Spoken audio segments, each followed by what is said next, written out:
All right, and welcome to this week's edition of the Record Sports High School Football Preview. My name is Austen Gregerson, and joined alongside me today is your new sports editor, Mr. Cody Erbacher. Very happy to have him with us. Before we get to the football, I guess this is our first opportunity to meet Cody and introduce him to you. So I would like you to say a few words about yourself. All right, well, it's great to be here, guys. Just got into St. Augustine yesterday, and I'm pumped to bring you guys some great sports content. Very good. We're going to throw him right into the deep end come Friday night. I'll tell you about that a little bit later on. But let's get to the week's action coming up so far. We have first game on the docket is Bartram Trail at Fleming Island. And to go back to last week, obviously the Bears had one of the better games, I'd say, across the state last week against Bishop Kenny. It's an absolute shootout, two star quarterbacks going at it.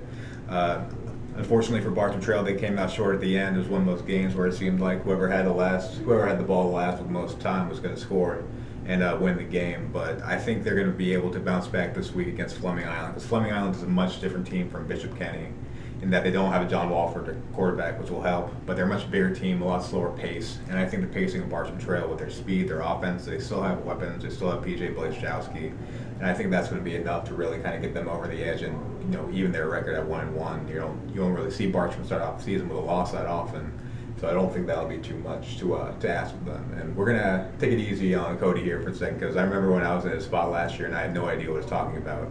So unless you want to jump in every once in a while and see what knowledge you bring to the table about St. Johns County sports from Ohio. But moving on to the next game, we have Nice at Fernandina Beach. A little bit of a problem with Nice. They played Ponte Vedra last week, got beat pretty bad. But it's another one of those issues where Nice has a good foundation in place, but they have the head coach in Shane Matthews. They have a plan moving forward as far as what they want their team to look like, but it's not going to look like that right now. And Fernandina Beach is another team coming off a very exciting win. It's going to be tough to replicate that 2 weeks in a row, but Nice is still trying to find that identity. They don't know if they want to be a running team. They don't know who the quarterback is going to be in the long term or what they're going to do offensively. And until you figure that out, it's going to be really hard to win games. So I don't see them riding the ship just yet. I do think they will do it this season, but as of right now, it's going to be a little bit tough. So we'll see what happens on Friday, though. Next game is Parker at Creekside. I would say the surprise of the week last week was Creekside, how well they played against a very tough Sandalwood team. 8A school, lots of talent. And at one point, I believe they were either leading or tied fairly deep in the game with Sandalwood. Didn't work out that well in the end for the Knights, but I think they showed a lot. They answered a lot of questions as far as what their identity was going to be, who was going to take over for for Livio Hawks at running back and Adam Sandin at quarterback. They seem to have had a little bit of success kind of slowing down the pace, going just to ground, and really, exploiting their offensive line, which is their biggest strength, because they have a lot of size there. So I think against a Parker team that really doesn't bring much to the table as far as talent, especially not to the level of Sandalwood, I think Creekside gets on the winning column here. I think they're going to have a lot more success against Parker, and now they have a week to kind of calm down, see who their players are, and really kind of utilize those against some of the competition coming forward. So next game is Ponte Vedra at Lee. Not really a whole lot to say here, because Lee, as we all know, is in a bit of a permanent downswing, one of those Duval County teams that really can't, on most occasions, really can't keep up with the St. Johns County ones. And Ponte Vedra had a big win against Nice, even though they were even trailing against Nice in the first half. But Dylan Bates, one of the county's best linebackers, the best linebacker in the county, one of the best linebackers in the entire country. He's going to lead their team. It seems like on both sides of the ball now, even though he didn't have that much of a workload against Nice at running back. He is that kind of option where if you can have a guy who's 6'3", 210 pounds running the ball, he's going to be pretty effective in high school. But the lead's not going to be much any sort of challenge. But the challenge of the week, the game of the week by far, is St. Augustine at Menendez, and it has not been that way, I would say, since the rivalry has really started.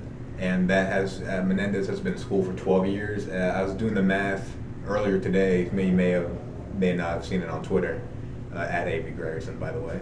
But it's, I believe in the rivalry's history between the two teams, Menendez has scored 28 points total in 12 years, whereas St. Augustine has scored something in the lines of 450. So 450 to 28. Average margin of victory for St. Augustine in those games is 41.1 points. he will be out there to see the game, and you see where these two teams are now.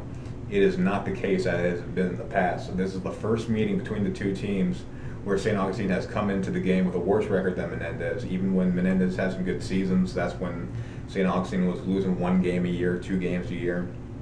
And really, you have a very young team in St. Augustine, a very talented team, but a lot of youth, especially you had some of the key players. You had a freshman at quarterback last year. You had, young guys at corner. You had young guys across the defensive line, young guys on offense. And Menendez, they have the senior linebacker in Willie Harvey. They have the very, very talented running back in Trevon Bryant.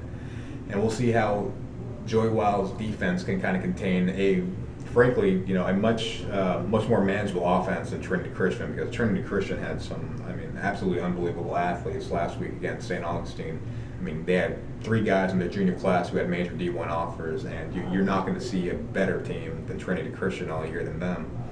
So the only reason this is interesting is because I do believe this is going to be a very even game. I don't think it's definitely not going to be one of these 63-0 games that we've seen in the past. I think it's going to be a 1-score game either way. It's at Menendez. Everything seems to kind of be falling in place for Menendez to win, but as far as who I think is going to win, you're going to have to wait until Friday to pick up the paper and see what I feel. But it's going to be a very interesting game. It's going to be a tough one as far as blowout either way. It's just not going to happen, but that's why they play the game. So that'll do it for this week. Again, this is Cody Erbacher, our new sports editor. So everyone say hi to him. You can follow him on Twitter at Cody Erbacher.